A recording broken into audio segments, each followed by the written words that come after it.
el gobierno de la motosierra, está el de los alquileres. Los alquileres no paran de bajar en la óptica oficialista. Sí. Es como el precio de los alimentos hasta que llegás al supermercado. Bueno, los alquileres no paran de bajar hasta que conversás con inquilinos. Así es. ¿Vos sabés que llama la atención esto, Rinco? Hay un desagregado de alquileres y otros gastos de vivienda que para cada IPC regional se observa. Bueno, en el noroeste, en Cuyo, en la Patagonia, triplica el IPC promedio. Claro. Aparece como un rubro desagregado. En el nacional no aparece. Habría que ver por qué el INDEC no lo publica así. Lo podríamos discutir, pero no aparece. Ahora, hay que tomar nota porque el problema del alquiler es enorme. En Patagonia triplica el IPC nacional, en Cuyo, en Nordeste. O sea, estamos frente a un problema creciente que además desmiente otra falacia liberal, que es liberen los precios y los alquileres bajan. Bueno, en Cuyo, en Nordeste, en la Patagonia, donde desagrega el INDEC, eso no está pasando, todo lo contrario. Bueno, justamente para conversar sobre este y otros asombros ya estamos conectados con Tamara Lescano, abogada especialista en alquileres y derecho a la vivienda. Tamara, muchas gracias por esta entrevista. Te saludamos con Amado Vudú, Nuria Mendizábal y Artemio López. Hola, ¿qué tal? ¿Cómo están? Buenos días. Buenos días. Bueno, mi primera consulta es, desde el llano, digamos, escucho en las versiones oficialistas que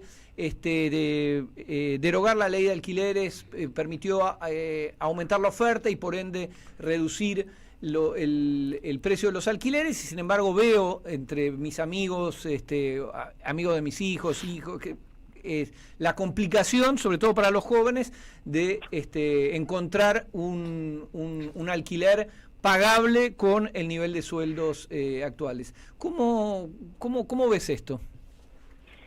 Bueno, primero que se sigue reproduciendo la lógica de una cosa es el relato oficialista frente a lo que está sucediendo y otra muy diferente es la realidad que estamos viviendo los millones de argentinos y argentinas. O sea, es un discurso que venían instalando incluso durante la vigencia de la ley de alquileres, que no funcionaba y que sin regulación iba a aumentar la oferta. Claro. Y que iban a bajar los precios. Y entonces, una vez que lo realizaron por decreto, digamos, inconstitucional, después de una ley que se discutió durante mucho tiempo en ambas cámaras, se modificó y entró en vigor, se derogó por decreto y tienen que sostener ese discurso. Pero claramente, como ustedes lo estaban comentando recién, los datos son incluso los datos de la misma fuente, ¿no? O sea, ni siquiera comparando distintas fuentes de relevamiento de datos, ¿no? El INDEC, los mismos datos del INDEC, inflación y el desagregado que hacen de vivienda y de alquileres, da por encima, lo estaban comentando ustedes mismos, y a nosotros también nos llama la atención que lo pongan desagregado por regiones y no haya un total a nivel nacional, pero que de todas formas se puede ver que en cada una de las regiones está muy por encima el valor, el porcentaje de aumento de los alquileres frente a la inflación que ellos registran, ¿no? O sea, todo hablando de cómo se está su registrando, ¿no? Y cómo se pondrán los servicios, etcétera. Pero digo, si comparamos peras con peras, da por encima. Tamara, ocurre algo con la vivienda, sobre todo en la ciudad de Buenos Aires, pero también en otras ciudades, otros distritos, es que aumenta la cantidad de viviendas.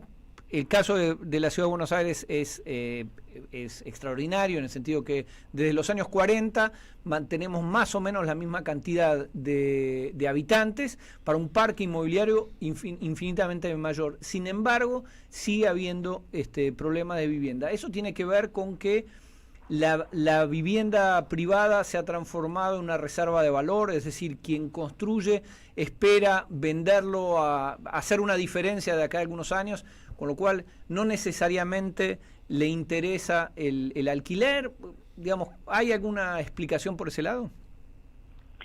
Y sí, es claramente queda demostrado que que la vivienda se ha transformado en una reserva de valor, en una mercancía, en un activo financiero y no en lo que es realmente, que es un derecho humano fundamental para poder construirnos como sujetos autónomos, como personas, digamos, como es un derecho vía de acceso al resto de los derechos, así lo consideramos muchísimas personas, pero bueno, el mercado y el sector financiero lo considera una reserva de valor y un negocio, y eso se dio a partir de la última dictadura militar, con la dolarización de las viviendas y con el estímulo al desarrollo inmobiliario, que lo único que hace es construir, bueno, esto vos decías, en la ciudad de Buenos Aires, pero esto se puede ver en todo el país y a nivel mundial también, ¿no? El negocio, cómo se vuelcan todos los recursos para construir y no dejar de construir, y sin embargo, con la excusa, con el argumento de que aumentando la construcción,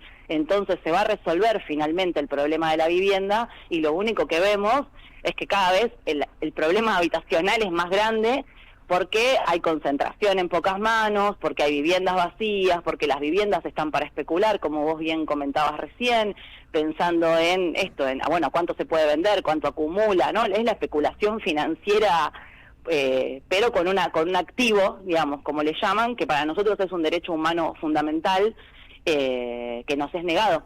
O sea, mientras millones y millones y cada vez más de personas no tenemos acceso a una vivienda, y ni siquiera me refiero a la vivienda propia, ¿no? Porque eso también es un debate. El acceso a la vivienda va más allá si sos propietario o no. Claro, Todas sí, las sí. personas, por el hecho de ser personas, tenemos derecho a vivir en una vivienda, a tener un lugar donde construir nuestras vidas. Eso es un derecho humano fundamental, así como la alimentación. Tenemos derecho a alimentarnos, tenemos derecho a la salud, a la educación.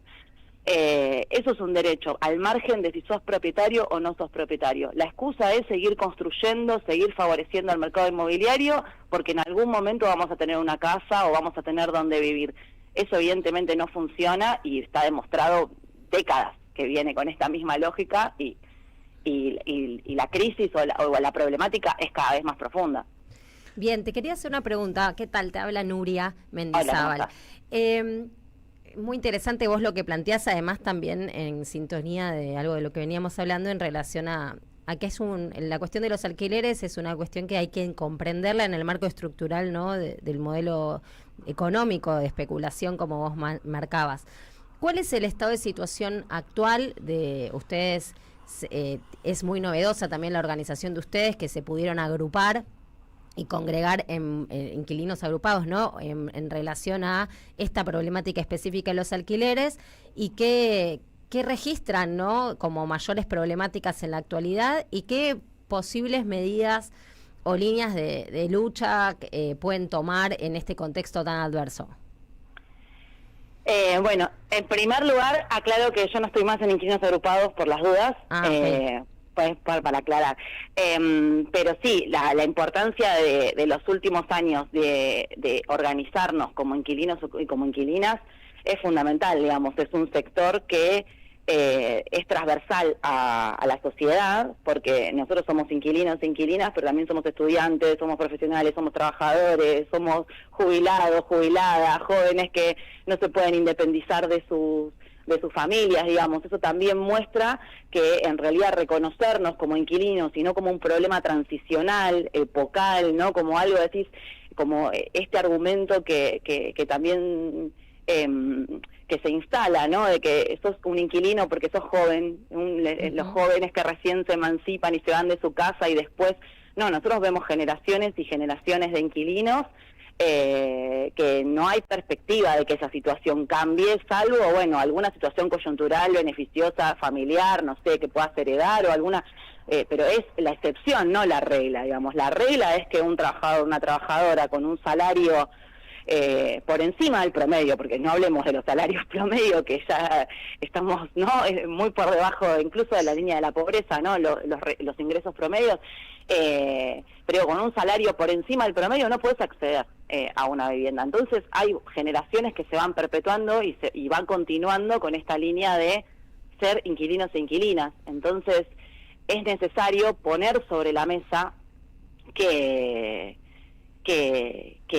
que el Estado tiene que dar una respuesta. Obviamente, en este contexto lo que hacemos es dar un debate. No sabemos cuál es el gobierno que tenemos en este momento, que muy lejos de mejorar las políticas públicas del Estado lo está destruyendo, ¿no? Eso no hace falta que lo aclare, pero digo, sí es importante dar este debate para lo que vendrá, porque entendemos que esto en algún momento tiene que cambiar, va a cambiar, sabemos que eso va a suceder, que de alguna manera, ¿no? Nos organizamos para eso, intentamos que eso suceda. Bueno, ese debate hay que darlo para que en algún momento sí se escuche esa voz, porque es una realidad que crece y cada vez hay más personas que estamos en esta situación. Tamara, muchísimas gracias por esta entrevista. No, muchas gracias a ustedes. Hasta luego. Conversamos con Tamara Lescano, abogada especialista en alquileres y derecho a la vivienda. Quería simplemente cerrar con quería cerrar con esto, Tamara habló